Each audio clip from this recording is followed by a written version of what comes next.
जी sir. बस 2 minute. Okay okay.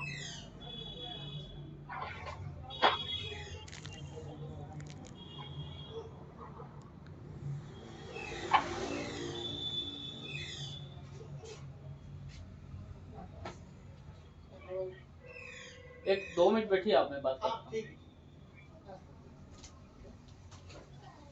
सामने आ रहा हूँ सर, कियोस्क से 2 मिनट आओ।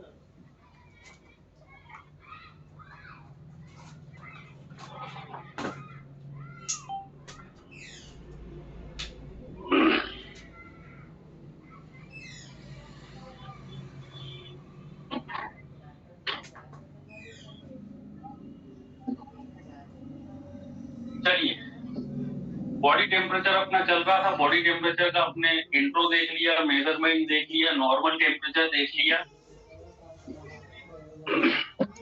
आज बात करेंगे अपन regulation of body temperature. Regulation कैसे होता है।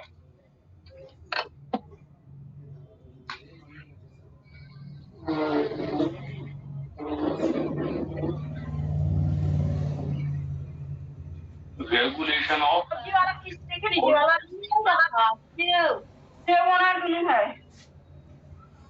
आप लोग म्यूट रखें सभी। सिमरन गुप्ता जी माइक म्यूट कीजिए। प्लीज आप लोग सभी लोग म्यूट रखें।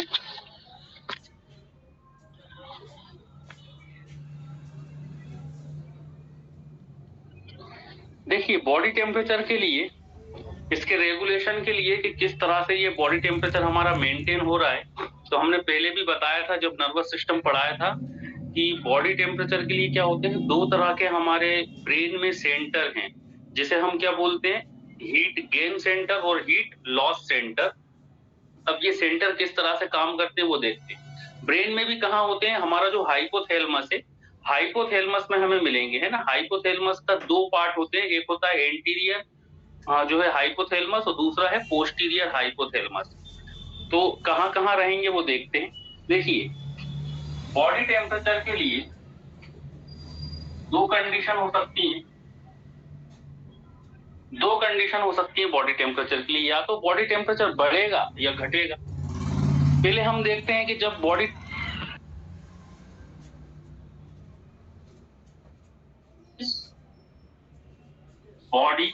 टेम्परेचर डिक्रीज, बॉडी टेम्परेचर कम हुआ, ठीक है ना। उस कंडीशन में क्या होगा, जैसे ही हमारे बॉडी का टेम्परेचर कम होगा तब क्या होगा, ये मैसेज जो है, देखिए बॉडी टेम्परेचर जब कम होता है तब क्या होगा, हमारा ब्लड जो है वो कोल्ड हो जाएगा, है ना। अब ये कोल्ड ब्लड, डॉक्टर हनुमान, अरे राम राम तो ना पालन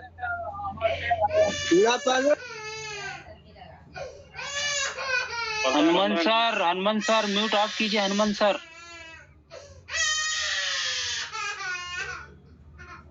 देखिए तो क्या होगा, रेगुलेशन के लिए या तो बॉडी टेम्परेचर कम होगा या बढ़ेगा। अब सबसे पहले हम कंडीशन देखते हैं कि जब बॉडी टेम्परेचर क्या हो जाएगा, कम हो जाएगा, डिक्रीज, है ना। तो जब हमारे बॉडी का टेम्परेचर कम होगा उस समय हमारा ब्लड भी क्या हो जाएगा, कोल्ड हो जाएगा। अब ये जो कोल्ड ब्लड है, जो ठंडा ब्लड है, ये सर्कुलेट हो रहा है, वो सर्कुलेट होते होते हमारे ब्रेन में भी जा रहा है। और जब ये ब्रेन में जाएगा तो ब्रेन में जब ये हाइपोथैलेमस में पहुंचेगा, और हाइपोथैलेमस में भी कहां पर, पोस्टीरियर हाइपोथैलेमस में पहुंचेगा। तो पोस्टीरियर हाइपोथैलेमस में क्या होते हैं, हीट गेन सेंटर होते हैं। देखिए, बॉडी टेम्परेचर कम है तो ये मैसेज जाएगा हीट गेन सेंटर के पास, है ना। तो क्या हो जाएगा, स्टिमुलेट होगा, stimulate heat gain centre, heat gain centre क्या हो जाएंगे, स्टिमुलेट हो जाएंगे हीट गेन सेंटर। और ये हीट गेन सेंटर कहां पर है, पोस्टीरियर हाइपोथैलेमस में। याद रखना, ये पोस्टीरियर हाइपोथैलेमस में होते हैं, ठीक है ना। हीट गेन सेंटर कहां होंगे, ये पोस्टीरियर हाइपोथैलेमस।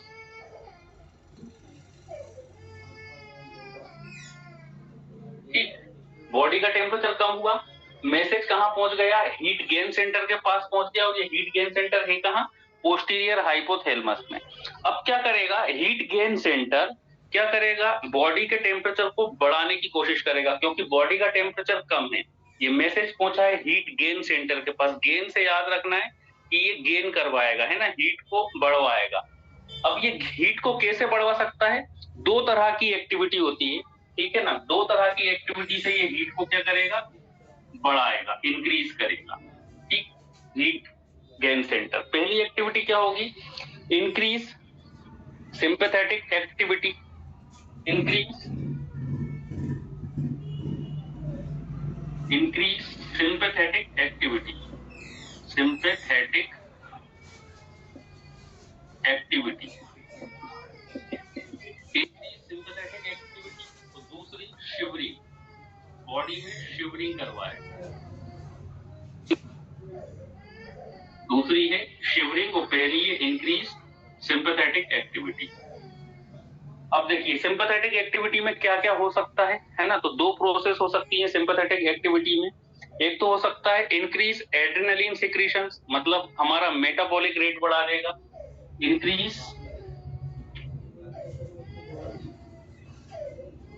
इंक्रीज एड्रीनल, एक minute, adrenaline,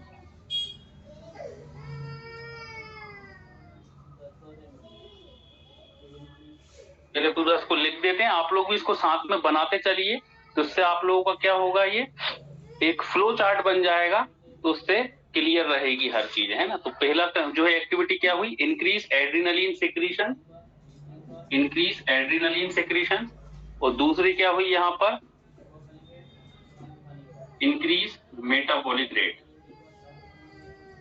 metabolic rate, increase metabolic rate. अब इनसे क्या होगा, जैसे ही देखिए एड्रेनलिन का सिक्रीशन बढ़ेगा और साथ में मेटाबॉलिक रेट जब बढ़ेगा, तब बॉडी में क्या होगी, दो तरह की जो है प्रोसेस होगी। इनसे दो तरह की प्रोसेस होगी। एक तो सर नीचे दिखता नहीं है। चलिए साइड में बना देते हैं, नहीं दिख रहा है तो जी सर, साइड में बना देते हैं। इन दोनों एक्टिविटी से क्या होगा, इन दोनों, जब ये दोनों एक्टिविटी होती हैं, उस दोनों एक्टिविटी से क्या होगा, हमारे बॉडी में हीट लॉस बढ़ेगा, डिक्रीज हीट लॉस हो जाएगा, decrease heat loss, decrease heat loss.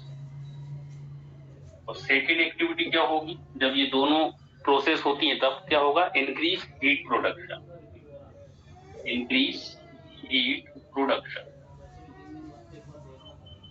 अभी समझाते हैं एक बार फिर से, पहले लिख दें हम पूरा, फिर समझा देते हैं। इंक्रीज हीट प्रोडक्शन, और इससे क्या होगा, हमारा बॉडी का टेम्परेचर नॉर्मल हो जाएगा, टेम्परेचर नॉर्मल। इस तरह से ये प्रोसेस होती है। अब देखिए जरा, अब पहले देख लीजिए एक बार फिर से क्या हमने लिखा है। देखिए रेगुलेशन ऑफ बॉडी टेम्परेचर हम पढ़ रहे हैं, दो प्रोसेस हो सकती हैं। एक तो होगी, मतलब दो तरह से जो है हमारा बॉडी टेम्परेचर रेगुलेट होगा, या तो बॉडी का टेम्परेचर घटेगा या फिर बॉडी का टेम्परेचर इंक्रीज, या तो घटेगा या बढ़ेगा। तो सबसे पहले हम देख रहे हैं जब बॉडी का टेम्परेचर घटता है उस समय क्या होगा। जैसे ही हमारा बॉडी का टेम्परेचर घटता है, ये मैसेज पहुंच जाता है कहाँ, हीट गेन सेंटर के पास, है ना। हीट गेन सेंटर के पास ये मैसेज पहुंचेगा, और हीट गेन सेंटर क्या हो जाते हैं, स्टिमुलेट हो जाते हैं। अब हीट गेन सेंटर करेंगे क्या, हीट गेन सेंटर बॉडी में हीट को प्रोड्यूस करेंगे। कैसे करेंगे, वो दो तरह की प्रोसेस करते हैं। एक तो क्या करते हैं, इंक्रीज सिंपैथेटिक एक्टिविटी बढ़ा देंगे, हमारे बॉडी में, हमारे शरीर में जितनी भी सिंपैथेटिक एक्टिविटी है उनकी प्रोसेस को बढ़ा देंगे। और दूसरा शिवरिंग करेंगे, है ना। जैसे कि आप लोगों ने देखा होगा सर्दियों के दिनों में हमारे हाथ पैर कपकपाते हैं, शिवरिंग होती है। ये शिवरिंग होती क्यों है, ताकि हमारे बॉडी का जो है टेम्परेचर मेंटेन हो सके, इसलिए हमें कपकपी सी आती है ना। जब ज्यादा कोल्ड का सीजन होता है जनवरी में, दिसंबर में, या फिर हम ज्यादा कोल्ड क्लाइमेट में चले जाते हैं, ऐसे एनवायरनमेंट में चले जाते हैं जहां पर कोल्ड क्लाइमेट है, बर्फ गिर रही है, तो उस समय वहां पे शिवरिंग होती है। हमारे हाथ पैरों में शिवरिंग जो होती है, कपकपी जो आती है, वो कपकपी आना एक नॉर्मल जो है प्रोसीजर है। तो वो क्यों आ रही है? क्योंकि वो हीट गेन सेंटर करा रहा है। क्यों? क्योंकि जब कभी आएगी, जब शिवरिंग होगी, तब उस समय हमारे मसल्स की एक्टिविटी बढ़ गई। अब मसल्स की एक्टिविटी जब बढ़ेगी तो क्या होगा? जहां भी कोई काम होता है, प्रोसेस होती है, हमने बताया था, वहां पर हीट जनरेट होती है। तो शिवरिंग से क्या होगी? हीट जनरेट होगी, क्योंकि मसल्स काम कर रही हैं ज्यादा। दूसरा, इंक्रीज सिंपैथेटिक एक्टिविटी। इसमें दो तरह की प्रोसेस हो सकती है। एक तो इंक्रीज एड्रेनलिन सिक्रीशन, कि ये क्या होगा, हमारे बॉडी में एड्रेनलिन का सिक्रीशंस भी बढ़ेगा, और एड्रेनलिन का जैसे ही सिक्रीशंस बढ़ता है, तो एड्रेनलिन हम जानते हैं हमारा बीपी को भी बढ़ा देता है, ब्लड फ्लो को बढ़ा देता है ना, मतलब प्रोसेस को फास्ट कर देता है। ठीक है, तो जब प्रोसेस फास्ट होगी, प्रोसेसेस जब फास्ट होगी, बीपी जब बढ़ेगा, तो उससे भी क्या होगा? हीट हमारे बॉडी में जनरेट, साथ में क्या होगा? इंक्रीज मेटाबॉलिक रेट भी बढ़ाएगा। ठीक है ना। अब इंक्रीज मेटाबॉलिक रेट मतलब हमारे बॉडी में जो मेटाबॉलिक रेट है वो बढ़ जाएगा। आप लोगों ने देखा होगा, सर्दी के दिनों में हमें जो है भूख जल्दी जल्दी लगने लगती है, जबकि गर्मी के दिनों में भूख लगती नहीं है। तो सर्दी के दिनों में भूख जल्दी इसलिए लगती है बिकॉज ऑफ डाइजेशन हमारा फास्ट हो जाता है। और ये डाइजेशन फास्ट क्यों होता है? ये कौन कराता है? हीट गेन सेंटर कराता है। हमारे ब्रेन के अंदर जो हीट गेन सेंटर है, ये मेटाबॉलिक रेट बढ़ा देगा ताकि डाइजेशन जल्दी जल्दी हो। मींस डाइजेशन ही नहीं, ये ओवरऑल हमारे बॉडी के जितने भी फंक्शंस होते हैं उसको बहुत फास्ट करा देता है। और फास्ट क्यों करा रहा है? बिकॉज ऑफ जब फंक्शन फास्ट होंगे तब हीट भी जनरेट हो सके, है ना। अब इससे क्या होगा? जब ये दोनों प्रोसेसेस होंगी, तब इससे क्या होगा? हमारे बॉडी में हीट लॉस रुकेगा, मतलब हीट जो है बॉडी के अंदर जो हीट है वो बाहर नहीं निकलेगी। और साथ में हीट का प्रोडक्शन भी बढ़ रहा है। हीट का प्रोडक्शन कैसे बढ़ रहा है वो हमने बता ही दिया। मेटाबॉलिक रेट जब बढ़ रहा है और एड्रेनलिन का सिक्रीशन बढ़ रहा है, इन सभी से क्या हो रहा है?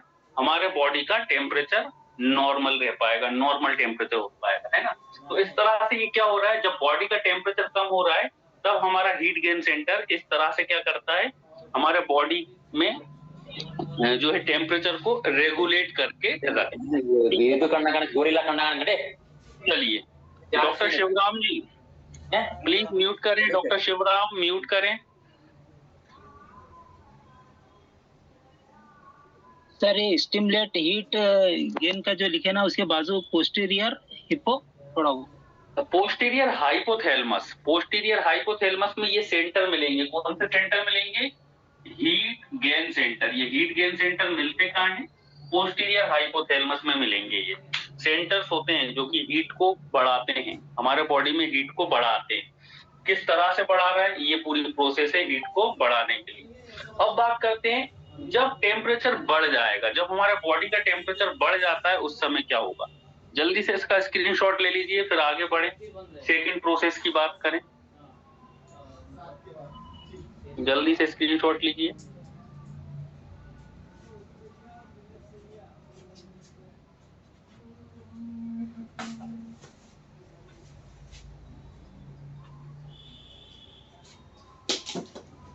हो गया सर। फीमेल में भी एड्रेनलिन सिगरेट होता है क्या? किसमें? मेल में, इन फीमेल सब में होता है, मेल फीमेल दोनों में होता है। मेल फीमेल दोनों में ही सेम प्रोसेस होगी, इसमें थोड़ी ना कोई heat gain centre, heat loss centre mail में भी मिलेंगे, फीमेल में भी मिलेंगे। अब देखिए, बात करते हैं हम इंक्रीज टेम्परेचर। जब बॉडी का टेम्परेचर क्या होगा? बढ़ जाएगा। यहाँ पर कम हो रहा था, अब यहाँ पर टेम्परेचर बढ़ जाएगा, सेम। अब यही मैसेज कहाँ पहुंच जाएगा? जब बॉडी का टेम्परेचर बढ़ता है तब क्या एक्टिव हो जाएंगे, या फिर हम बोल सकते हैं कि जो है स्टिमुलेट हो जाएंगे। क्या? Stimulate heat loss centre. अब ये मैसेज पहुंचेगा हीट लॉस सेंटर के पास, हीट लॉस सेंटर। अब ये मैसेज कहाँ पहुंचा? हीट लॉस सेंटर के पास पहुंचा। और हीट लॉस सेंटर कहाँ होते हैं? वो थे पोस्टीरियर हाइपोथैलेमस में। ये मिलेंगे हमें एंटीरियर हाइपोथैलेमस में। याद रखना कि हीट लॉस सेंटर हमें एंटीरियर हाइपोथैलेमस में मिलते हैं। वो मिले थे पोस्टीरियर हाइपोथैलेमस में, यहाँ पर मिलेंगे एंटीरियर हाइपोथैलेमस में हीट लॉस सेंटर, और यहाँ पर हीट गेन सेंटर। अब जैसे ही हीट लॉस सेंटर एक्टिव होंगे, है ना, अब ये एक्टिव हो गए, स्टिमुलेट हो गए, क्योंकि टेम्परेचर बॉडी का बढ़ रहा है ना, गर्मी के दिन है। अब इस समय क्या होगा? अब हीट लॉस सेंटर क्या करेंगे? जो बॉडी के अंदर की हीट है उसको कम करने की कोशिश करेंगे। और कम करने की कोशिश कैसे करते हैं? ये डायरेक्टली एक्शन करते हैं कहां पर? स्वेट ग्लैंड पर। स्वेट ग्लैंड पर एक्शन करेंगे और स्वेट ग्लैंड से क्या कहेंगे कि स्वेट को क्या करे, निकाले। अब जैसे ही स्वेट का सिक्रीशन होगा तो उस समय क्या होगा, हमारे बॉडी का टेम्परेचर नॉर्मल हो जाएगा। स्वेट का सिक्रीशन होगा, गर्मी के दिनों में जो स्वेटिंग होती है वो इसीलिए होती है, वो हीट लॉस सेंटर करवाता है। स्वेट का सिक्रीशन होगा, जैसे ही स्वेट बॉडी से बाहर निकलेगा, स्वेट बॉडी से बाहर निकलेगा तो हमारा टेम्परेचर क्या हो जाएगा, नॉर्मल हो जाएगा, नॉर्मल टेम्परेचर। साथ में और क्या करेगा, है ना, साथ में एक प्रोसेस और क्या करता है, जैसे ही हीट लॉस सेंटर एक्टिव हो जाते हैं तो दूसरी प्रोसेस क्या करता है, ये बॉडी में डिक्रीज कर देता है मेटाबॉलिक रेट। वहां पर मेटाबॉलिक रेट बढ़ रहा था, यहाँ पर मेटाबॉलिक रेट क्या हो गया, कम हो गया, मेटाबॉलिक रेट कम हो जाएगा। ठीक, याद रखना, वहां पर मेटाबॉलिक रेट बढ़ रहा था, यहाँ पर मेटाबॉलिक रेट बढ़ रहा था, लेकिन यहाँ पर मेटाबॉलिक रेट क्या हो जाएगा, कम हो जाएगा। इसलिए गर्मियों में हमें जो है जल्दी भूख नहीं लगती है। गर्मियों में आप लोगों ने देखा होगा कि गर्मी के टाइम पर हमें भूख जो है बहुत कम लगती है, बिकॉज ऑफ जो खाना हमने सुबह खाया है वो जो है प्रॉपरली डाइजेस्ट ही नहीं होता है। क्यों डाइजेस्ट नहीं होता है, क्योंकि ज्यादा गर्मी पड़ रही है। जब ज्यादा गर्मी पड़ रही होगी तो उस समय भूख भी नहीं लगेगी इतनी जल्दी, इतनी आसानी से भूख भी नहीं लगेगी, बिकॉज ऑफ हमारे बॉडी का मेटल जो है बेसल मेटाबॉलिक रेट जो है, बीएमआर जो है, या मेटाबॉलिक एक्टिविटी जो है, डाइजेशन जो है, वो धीरे धीरे हो रही है, कम कर दिया है। क्यों, ताकि जब ये प्रोसेस धीरे होगी तो हीट कम जनरेट हो, बॉडी से हीट कम जनरेट हो, तो इससे क्या होगा, हमारे बॉडी का टेम्परेचर नॉर्मल हो जाएगा। तो देख रहे हैं आप, बिल्कुल सेम इसका उल्टा काम कर रहा है heat loss centre. Heat gain centre का सेम इसका उल्टा काम करता है हीट लॉस सेंटर, और इस तरह से क्या होता है, हमारे बॉडी का टेम्परेचर मेंटेन रहता है। ठीक है ना, समझ में आया। तो इसी के साथ आज ये हमारा खत्म हो गया, क्या स्किन भी खत्म हो गया। इसका भी स्क्रीनशॉट ले लीजिए। हेलो सर, बस है तो सर ये इसमें जो दोनों लग जाता है क्या सर? प्लीज आप लोग पहले म्यूट रखें, एक एक करके क्वेश्चन पूछा करिए प्लीज, बोलिए। सर वो आपने बोला था कि 4 घंटे में भोजन पचता है सर, उसमें गैस्ट्रो इंटेस्टाइन सिस्टम में, तो सर इसमें दोनों प्रोसेस में सर टाइम बढ़ जाता घट जाता है क्या सर? हाँ, सर्दियों के टाइम पर और गर्मी के टाइम पर टाइम जो है ड्यूरेशन वो घट भी सकता है, बढ़ भी सकता है। जैसे कि सर्दी के दिनों में टाइम जो है वो घट जाएगा और गर्मी के दिनों में टाइम जो है वो बढ़ जाएगा, यदि ज्यादा गर्मी पड़ रही है। यदि मान लो हमारे हाइपोथैलेमस में जो हीट लॉस सेंटर और जो हीट गेन सेंटर है, यदि उनको जरूरत पड़ रही है हीट को कम करने के लिए या हीट को बढ़ाने के लिए, तब जो है जो हमारी मेटाबॉलिक एक्टिविटी होती है वो घट भी सकती है, बढ़ भी सकती है। डिपेंड करता है कि हम कैसे क्लाइमेट में हैं। यदि नॉर्मल है, ना ज्यादा कोल्ड है ना ज्यादा वो है ना, गर्मी के दिन है ना ज्यादा कोल्ड है, जैसे कि सितंबर अक्टूबर का जो महीना होता है या फरवरी मार्च का जो महीना होता है, मार्च में तो फिर गर्मी पड़ने लगती है, लेकिन फरवरी का या सितंबर अक्टूबर का, तो वहां पर 4 घंटे ये है नॉर्मल है कि ना ज्यादा हीट है ना ज्यादा कोल्ड है उस क्लाइमेट में। ठीक है ना, चलिए, तो ये हो गया हमारा खत्म स्पेशल। सर ये जब फीवर आता है तब टेम्परेचर क्यों बढ़ता है?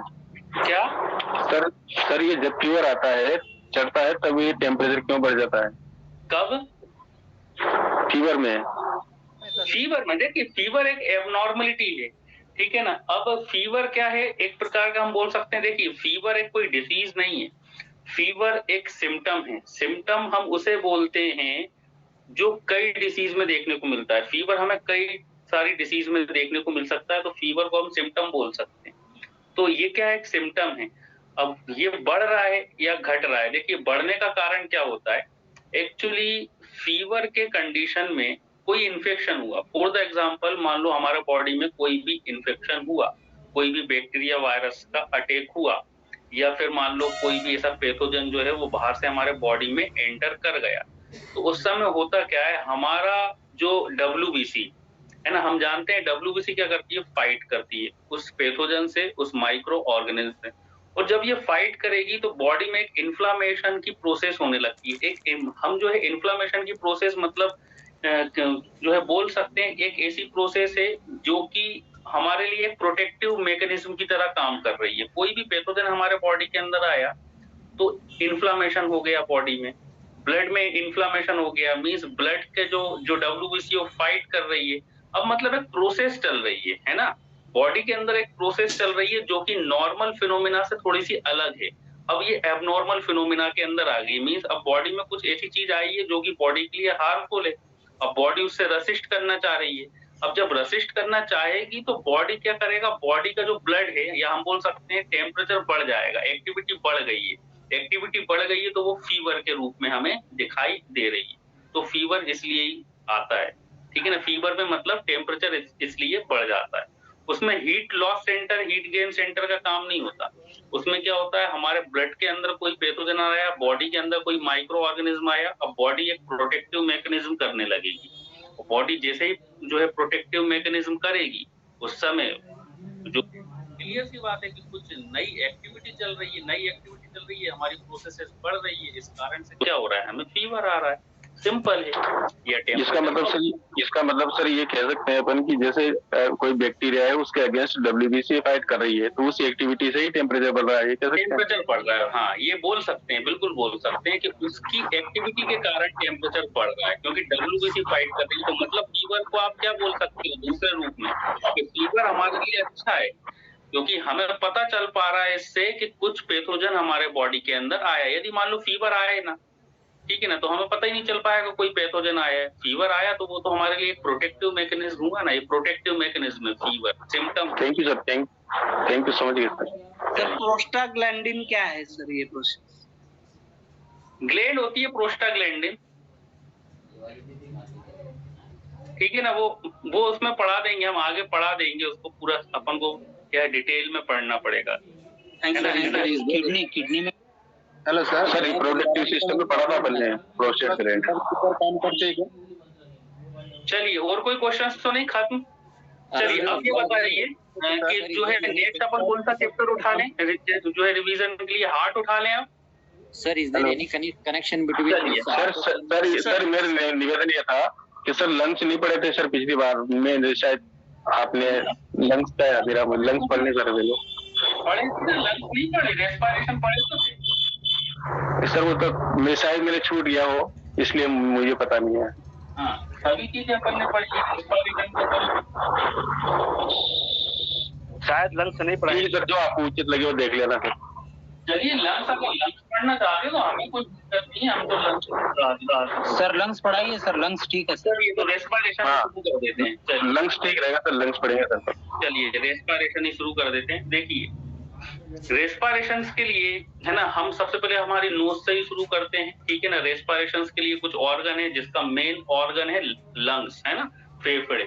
पेयर एक ऑर्गन होते हैं, ठीक है। हमारा जो है थोरेसिक कैविटी में ये जो सिचुएटेड है, और रिब केज के अंदर रहते हैं, है ना। मतलब जो पसलियां हैं उसको हम रिब केज कहते हैं, उसके अंदर सिचुएटेड ये रहेंगे, left lungs and right lung, ठीक। एक बड़ा ऑर्गन है ये भी। दूसरा, अब नोज से शुरू करेंगे। सबसे पहले हम नोज की बात करेंगे कि नोज तो हमने अभी स्पेशल सेंस में भी पढ़ी है कि नोज के अंदर यदि हम रेस्पिरेटरी फंक्शंस की बात करें तो रेस्पिरेटरी फंक्शंस के रूप में नोज किस तरह से काम कर रही है। पहला तो हमारे नोज के अंदर सीलियास होते हैं। सीलियास मतलब हेयर, है ना, हेयर लाइक जो स्ट्रक्चर से, हेयर ही है वो, हेयर लाइक नहीं है, हेयर ही है। अब ये हेयर करते क्या है नोज के अंदर, आप लोग सभी लोग बहुत अच्छे से जानते हैं, बच्चा भी कोई बता देगा कि ये हेयर का काम क्या है। डस्ट के जो पार्टिकल आ रहे हैं उसको रोकने का काम कर रहे हैं, वो वहां पे आके चिपक जाएंगे, है ना। देन फिल्टर करने का भी काम कर रहे हैं। ओवरऑल जो है हम जो एयर ले रहे हैं, जो ऑक्सीजन ले रहे हैं, उसको फिल्टर करने का काम करते हैं ये हेयर जो है। दूसरा कि यहाँ पर म्यूकस मेम्ब्रेन भी हमें देखने को मिलती है नोज के। जब हम अंदर जाते हैं, नोज को जब हम अंदर से देखेंगे तो पूरा एक म्यूकस मेम्ब्रेन की लेयर बिछी हुई है, जो कि एक म्यूकोइड सब्सटेंस, एक लिक्विड सब्सटेंस जो है ये सिक्रीट करती है। और ये लिक्विड सब्सटेंस कर क्या रहा है, ये एयर को मॉइस्ट करने का काम कर रहा है। देन अब जैसे ही हम अंदर आ जाएंगे, जहां पर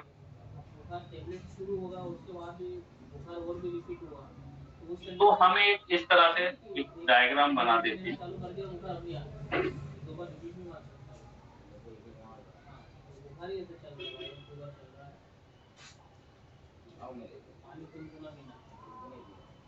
देखिए ये है हमारी नोज, ठीक, और यहां से हमारा जुड़ा हुआ है माउथ। ये है हमारा माउथ, माउथ जो है ईसोफेगस पीछे की ओर चला जाता है और नोज जो है वो आगे की ओर इस तरह से आ जाएगी, मतलब ये हमारा ट्रेकिया।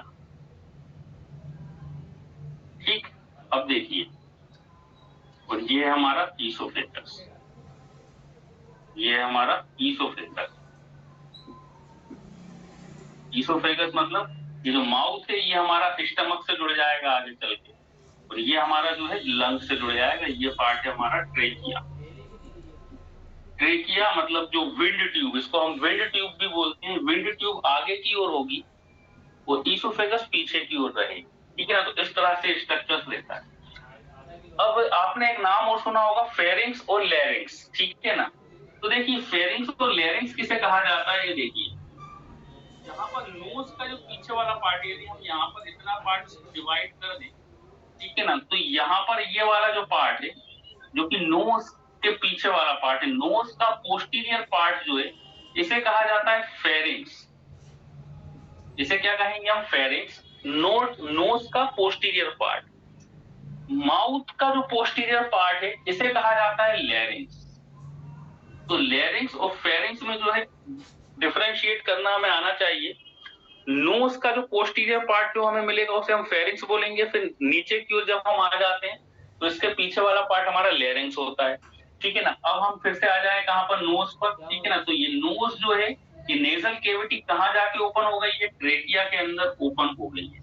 ट्रेकिया एक तरह की क्या होती है, विंड ट्यूब होती है, अच्छी खासी मोटी ट्यूब रहेगी, ठीक है ना। ये हमें आगे फील भी होती है, ये जो पूरी ट्यूब है ये हमारी ट्रेकियल ट्यूब होती है, या इसको हम विंड ट्यूब बोल सकते हैं। ये विंड ट्यूब कहाँ आके जो है ओपन होगी वो भी देख लेते हैं। ये विंड ट्यूब आ रही है, मान लो ये हमारी विंड ट्यूब आ रही है, ठीक है ना। विंड ट्यूब आगे आके दो पार्ट में डिवाइड हो जाती है, एक लेफ्ट साइड और दूसरा राइट साइड, ठीक है ना। ये हमारा मान लो लेफ्ट लंग्स है, ये हमारा राइट लंग्स है, ये हमारा राइट साइड है, ये हमारा लेफ्ट साइड, और ये आ रही है हमारी विंड ट्यूब। अब विंड ट्यूब आगे कहां पे ये बाइफरकेट हो जाएगी, बाइफरकेट मतलब ये दो पार्ट में डिवाइड हो जाती है, ठीक है ना। और आगे जाके कहा जाएगी, हमारे लंग्स के अंदर आ जाती है, और लंग्स में आके इस तरह से इसमें से छोटे छोटे से क्या निकलते हैं, कैपिलरीज, जो है कैपिलरीज लाइक स्ट्रक्चर्स हमें यहाँ पर मिलते हैं, ठीक है ना। विंड ट्यूब के कैपिलरीज लाइक स्ट्रक्चर्स, ठीक है ना। इस तरह से देख, जो कैपिलरी हमें जो छोटी छोटी सी बारीक सी जो हमें कैपिलरी दिख रही है, जब हम इसको और ध्यान से देखते हैं तो उसमें लास्ट का जो इसका पार्ट होता है टर्मिनल, इसका लास्ट का जो टर्मिनल पार्ट होगा, एक मिनट,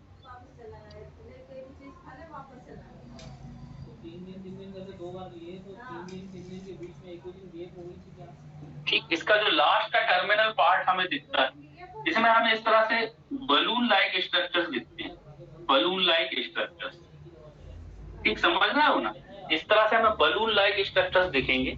मतलब क्या हुआ, इसको हम और देख ले। मान लो ये हमारा ट्रेकिया आ रहा है ना, ट्रेकिया आ रहा है, और ट्रेकिया में ये मान लो एक हमने कैपिलरी ली, ठीक है ना, एक कैपिलरी ये ले ली, ठीक, इसको हमने मोटा कर दिया, और जब ये कैपिलरी अपने लास्ट पार्ट पर पहुंचती तो इस तरह से फूली हुई एक बलून लाइक स्ट्रक्चर हमें यहाँ पर दिखाई देता है, ठीक है ना। इसी के अंदर ऑक्सीजन फिल रहती है, जो ऑक्सीजन आ रही है वो इस बलून लाइक स्ट्रक्चर्स में फिल रहती है। इस बलून लाइक स्ट्रक्चर्स को हम बोलते हैं एल्वियोलाई, एल्वियोलाई। इस बलून लाइक स्ट्रक्चर्स को हम क्या बोलेंगे, एल्वियोलाई, ठीक है ना। और ये जो दिख रहा है जहां पर ये बाइफरकेट हो रही है, इसे हम बोलते हैं ट्री, ट्रेकियल ट्री,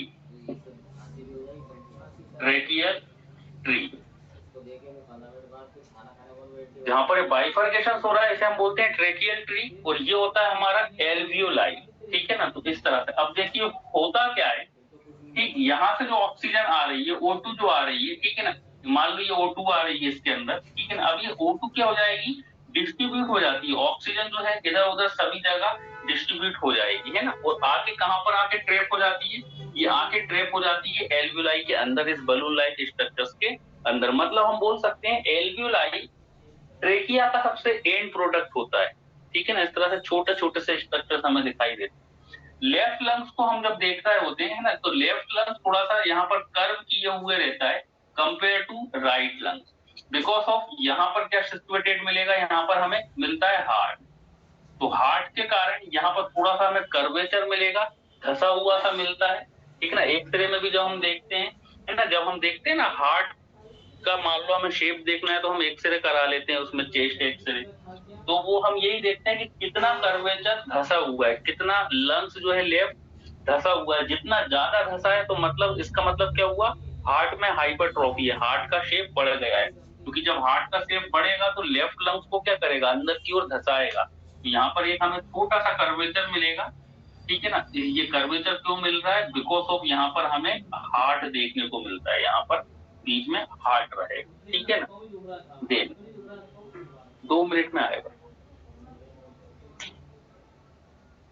कौन आया, 1 मिनट रुकना।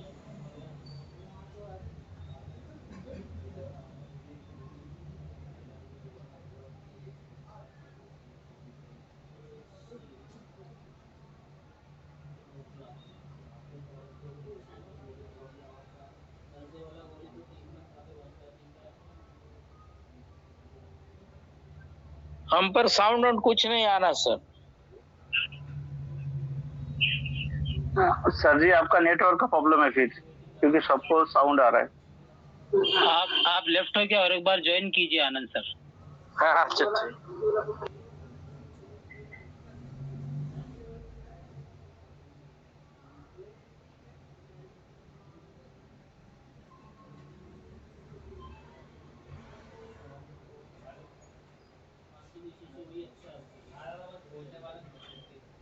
ठीक है चलिए, है ना। तो क्या बता रहे थे, हाँ, तो यहाँ पर हमें जो है थोड़ा सा कर्वेचर अंदर पर घुसा हुआ दिखता है लेफ्ट लंग में, बिकॉज ऑफ यहाँ पर, क्योंकि हमें हार्ट देखने को मिलेगा, ठीक है ना। देन ये ट्रेकियल ट्यूब हो गया, एल्वियोलाई हो गई, ठीक। अच्छा, इसकी आगे की प्रोसेस की बात अपन कल करें, आगे की प्रोसेस की बात कल करें। Okay sir, okay. आप अगर इमरजेंसी रहा तो क्योंकि क्या है कि थोड़ा सा जाना है। नहीं, ओके सर, ओके सर। जरा बता दीजिए, एक लंग में कितनी होते हैं?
ये 3 बार कम से कम 5 से 10 मिनट मालिश करेंगे। जहाँ ये डार्क प्लेस है ना, आँख बंद करके और अच्छा हाथ घुमाए जाते हैं। अब सेकना भी बर्फ नहीं, हाँ बर्फ से भी सेक सकते हैं। बर्फ से भी सेकना है और बर्फ के पानी पोंछ के फिर इससे भी मालिश करना है, वही करना है।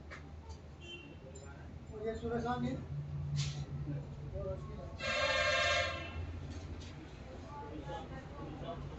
ये घिनाए लगे हम सब लोग लगे इतनी जगह में काला पत्थर गाँव पे नहीं लगा।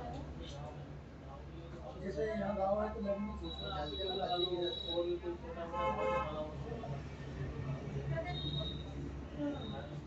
एक बार ये बोलिए। हाँ ये बात तो समझ नहीं आता गाँव है सुनने दिया बताओ। चप्पल खा लेगा ये तो ठीक होगा। शुगर भी है क्या आपको? शुगर भी है क्या? कभी शुगर डाल करवा नहीं करवा शुगर जांच हो जाना चाहिए। मात्र 50 रुपए की जांच कर दो।